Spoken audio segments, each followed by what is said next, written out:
Welcome to NTN Nightly. I am Janelle Norville. This edition's top stories. More than 5,000 St. Lucians receive financial aid as the NIC begins payout from the Economic Relief Fund. St. Lucia records 24 consecutive days of no COVID-19 cases, and Digicel donates to the OECS's fight against COVID-19.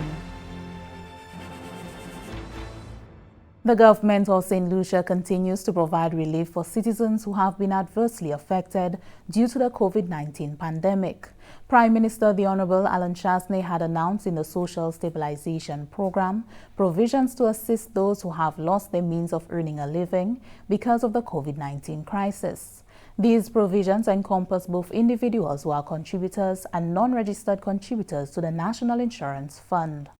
Temporary income support will be provided for a period of 3 months in the first instance. With respect to NIC contributors, a monthly payment relative to one's salary will be paid between $500 and $1,500 for a period of 3 months in the first instance. Minister for Economic Development, Housing, Urban Renewal, Transport and Civil Aviation, Honorable Guy Joseph, during the sitting of Parliament indicated that the NIC had commenced payments to NIC contributors. Mr. Speaker, presently, according to my information, the NIC total amount paid as of 23rd May 2020 is $5,396,063.40. That is under the assistance for unemployed people by the NIC. Mr. Speaker, the average payout per person is $935.36, and here's the breakdown. Total number of persons paid as of 23rd May 2020, 5,769 people. Applicants in receipt of relief of 1,000 and over 2,573 people have received 1,000 or more than 1,000. 1,000 or over. Applicants in receipt of relief less than 1,000, 3,169. 45% of the persons paid have received over $1,000. An income support program for non-NIC contributors has been implemented and will be managed by the Ministries of Finance and Tourism collaboratively. The funding for the program will be secured via loan in the sum of US $29 million by way of a rapid credit facility loan from the International Monetary Fund for the purpose of capital and recurrent expenditure. Mr. Speaker, Department of Finance Income Support Program. Now, Mr. Speaker, for the income support program, under the same loan facility that two of them have spoken, Mr. Speaker, and note their words. We do not support the resolution to borrow. So here's what they do not support, Mr. Speaker. The $24,193,800 that is to pay the people who are non-contributors to the NIC.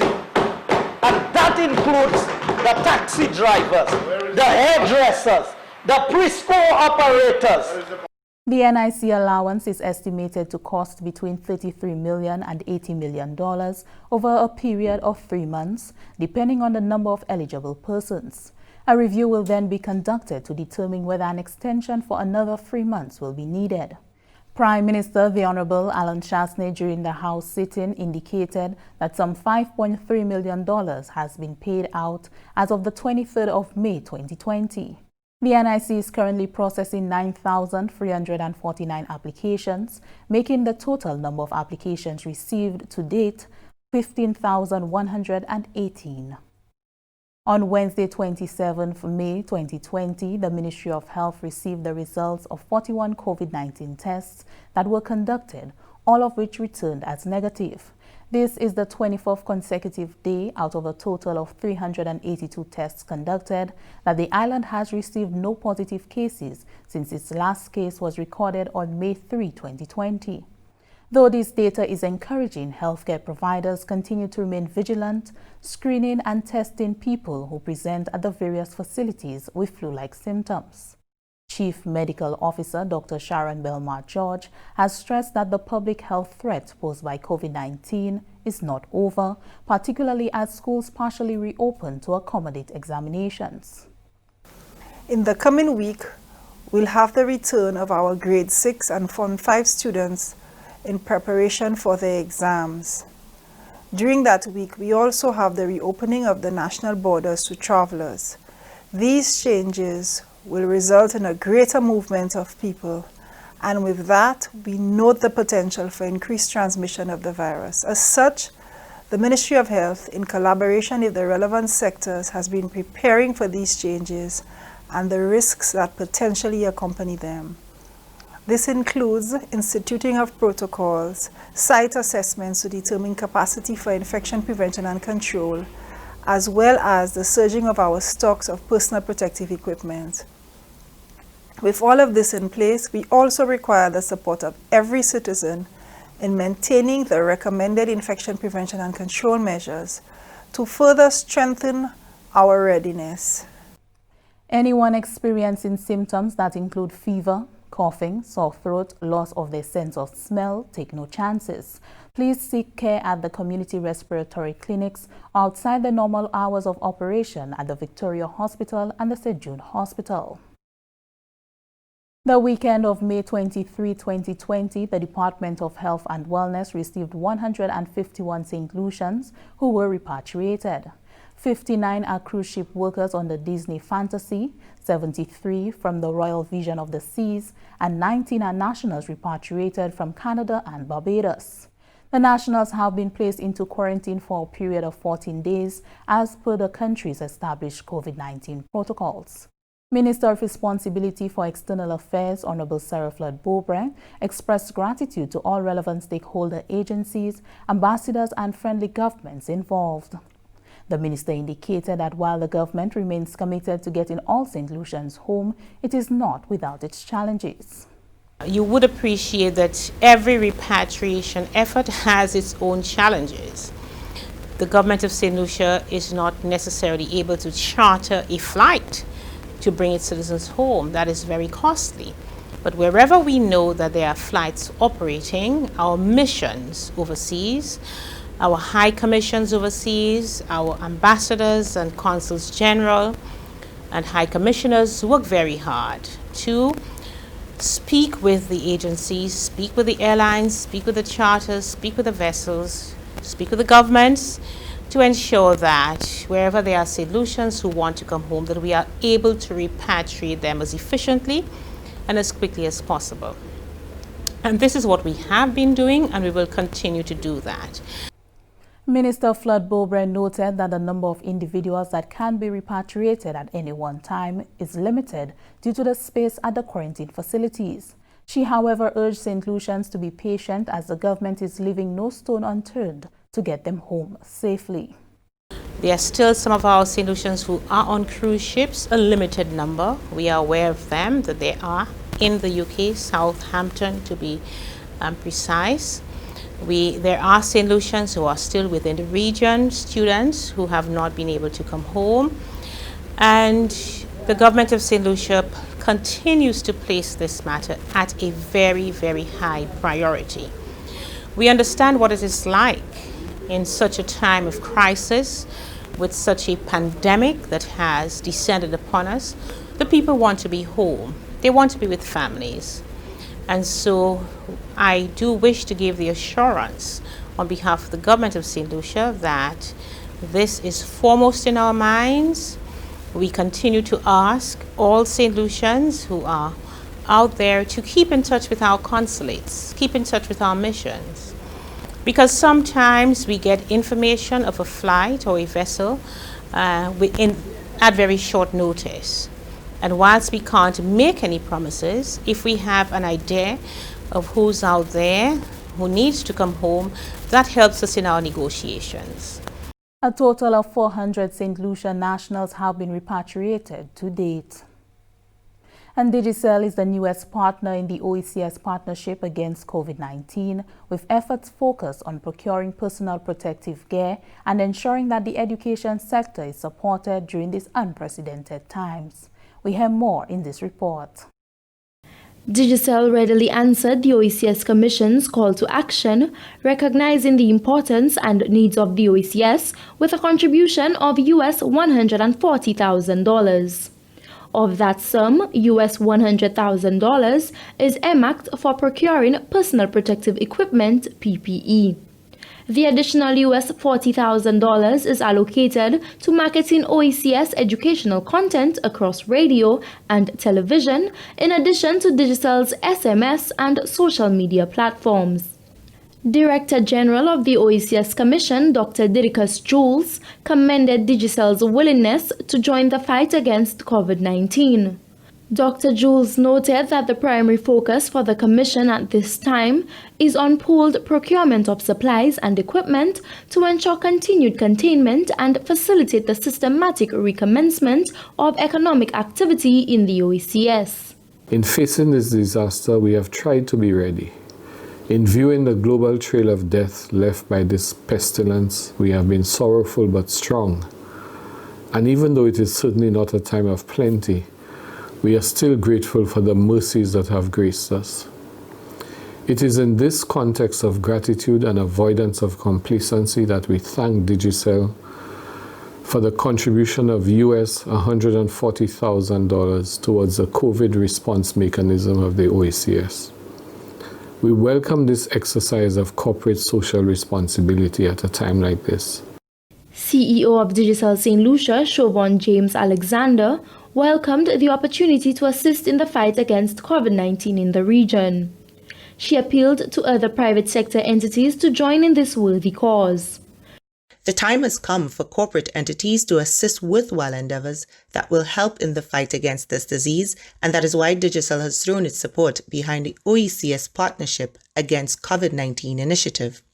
The Organization of Eastern Caribbean States has sought to engage the region's private sector with the aim of acquiring all the necessities to combat the outbreak of this virus. Dr. Jules cautioned against dismissing the dangers of the COVID-19 virus now that the OECS economies are beginning their reopening processes. We have been fortunate in the OECS and in the Caribbean generally to have been spared thus far the worst of the pandemic that has been ravaging the world. But we should not allow this to lull us into complacency.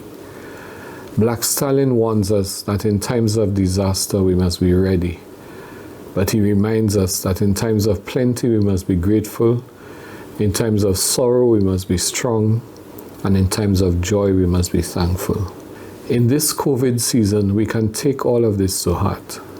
From the Government Information Service, I am Anicia Antoine reporting. This is NTN Nightly. Up next, Primus Hutchinson with the NTN Nouvelle au Creole.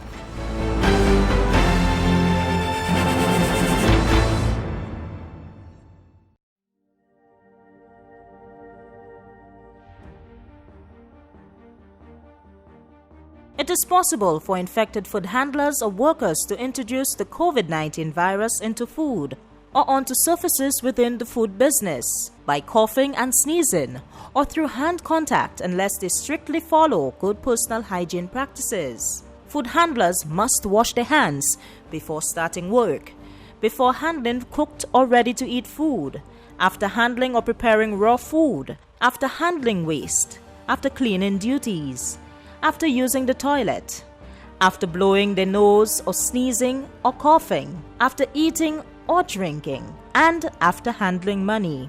More than ever before, your important role as gatekeepers of St. Lucia's nutritional health and food security should be taken seriously.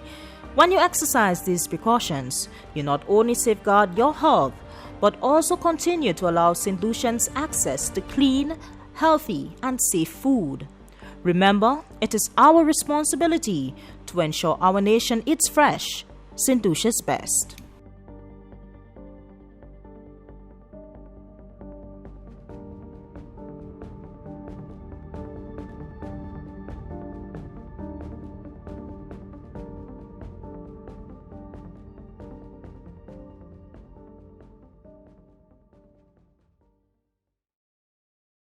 Welcome back.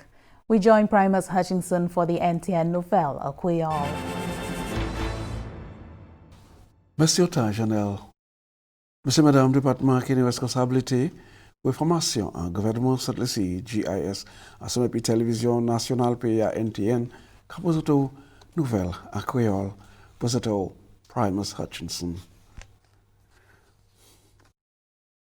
Les maires Castries, Peterson Francis, j'ai conseillé les membres publics pour ne pas acheter provision les Riverdez qui s'y met à terre bord de la rue Castries. Ils vertent contre les marchands et Riverdez qui n'y dans oui et fritage s'y met tout au lion à terre pour vendre. Selon M. le maire, c'est faux là n'y a bout pour moun qui a placé produit à terre pour vendre parce que ça compte santé publique. Le maire Francis note qui c'est pas tout un yo qui est coupable, mais l'année dans les Riverdez qui a placé fruits, légumes et l'autre provision à terre pour vendre by membres public là. Francis Madeyo pour du bout action ça là immédiatement. Francis dit qui et quand a voulu si les membres publics ça acheté provision en grand la place 9 à Castries Pito. Monsieur le maire remarqué qui conseil de ville Castries j'ai réalisé objectif yo pour qu'a qui les Riverdez à présent qu'a produit avec produire un service qui est plus organisé et plus présentable. Mais monsieur le maire qu'a enregistré avec un regretté des gros travail qui restait pour fait pas seulement pour faire monde plus sensible mais aussi pour comprendre diverses méthodes nouvelles. Francis Dicky pour plusieurs années sur Riverdez là était habitué qu'à tolérer marchandises en ville Castries à dans vieille façon ça là. Monsieur le maire a dit que yo j'arrivé dans un grande côté ça pas nécessaire encore. Il dit que c'est pas une action qui en faveur bonne santé publique et ça pas acceptable pièce tout bonnement et consiste là pas kay encourager. Chef officier éducation Dr. Fiona Meyer annonce que l'année 2198 étudiants pour entrer l'école secondaire et 2400 pour 6e forme de l'école secondaire. Nous avons une discussion récemment sur NTN et puis chef officier médical Dr. Sharon Belma George pour discuter préparation pour étudiants en grade 6 et 6e forme vivre l'école, ça c'est 16 jours seulement. Dr. Meyer a fait les parents comprendre que toutes ces protections, préparations et règles sont en place pour embrasser ces étudiants là. Mais pendant l'année les parents qui chat toujours, il y a vrai que l'année l'autre parents qui j'avais l'école vieux ouvert parce que ces parents ça là ont plusieurs responsabilités mais comme maman yo en caille ça a affecté l'habilité pour comme des habitudes. So c'est maman ça nous a gardé pour yo venir l'école mais nous sommes là les parents doa là qui a dit moi voulais ichma aller l'école parce que moi ka travail moi des fois bagay pour faire ichma pas ka joindre tout instruit ça joindre mais moi ka aussi demander nous ces parents pour dire un petit patience avec nous avec toute information nous hen from CMO nous ka travailler sur ça pour nous aider ce moment là. Ministre des Affaires Développement économique honorable Guy Joseph by opinion à ce agrément que le gouvernement a présenté les services civils c'est pour présenter pour les services civils pour accepter un arrangement à ce salaire pour 3 mois. Côté gouvernement, Kamade pour accepter une réduction de 50% à ce salaire pour 3 mois pour aider le gouvernement à adresser la situation économique pays en bas maladie corona. Ministre des Affaires Développement économique, on So nous just take expect that nous can join our rapport from you, ka dit that you d'accord pour coopérer because pas du temps nous commander tout gens l'autre pays pour faire sacrifice pour ban nous aide nous commander Taiwan ni un problème yo nous commander World Bank IMF CDB toutes ces institutions là nous ka deal et puis là nous commander yo pour ban nous anti aider les yo ouais sacrifice nous même d'accord pour faire ça kay ba yo plus confiance en ça nous ka faire pour ban nous anti aider mais si yo ouais that position nous c'est nous pas mêler ça qui fait c'est juste ban nous l'argent nous moun pas ka vle aider moun qui en situation comme so toutes ces bail ça nécessaire et nous ka quoi dat yo kay d'accord pour point Parce que moun qui grade yon pour 6, ek moi quoi c'est moun qui ka joine salaire pour $2,500, salaire yo pas kay affecté pièce. C'est moun salaire yo en haut ça qui kay joine half salaire yo just pour 3 mois et l'autre half salaire pour 3 mois ça yo kay joine ni a bout l'année et yo kay joine à 3% l'antéwe à sous ça. Moi pas quoi ça c'est un bail qui trop pour être pour demander parce que nous ja parlé que c'est banque là c'est credit union là c'est moun nan nous porter parler bail c'est moun qu'on cote avec ces différentes places ça et moi savent date premier ministre là te faire démarche pour engager ces moun ça afro Chamber of Commerce pour ça garder si yo kay bail ces moun nan anti soulagement durant ça aussi so ça nous ka ouais c'est plus di yo kay joine plus l'argent sec en la main yo pour aller home yo parce que yo pas ni pour payer ces loan et ces bail là durant 3 mois ça. Monsieur madame, ça c'est côté nous à votre nouvelle là. Moi ka remercier autant pour regarder. Moi ka une invitation pour chercher moi considérer conserver la vie dans un présenter l'autre nouvelle à Créole. Après ça, moi ka vieux présenter Chanel. Merci Appeal Primus. And that brings us to the end of NTN Nightly. Join us next time at 7 p.m. with a repeat at 7 a.m. You can also catch up with us anytime on the St. Lucia Government Facebook page or YouTube channel. I am Janelle Norville.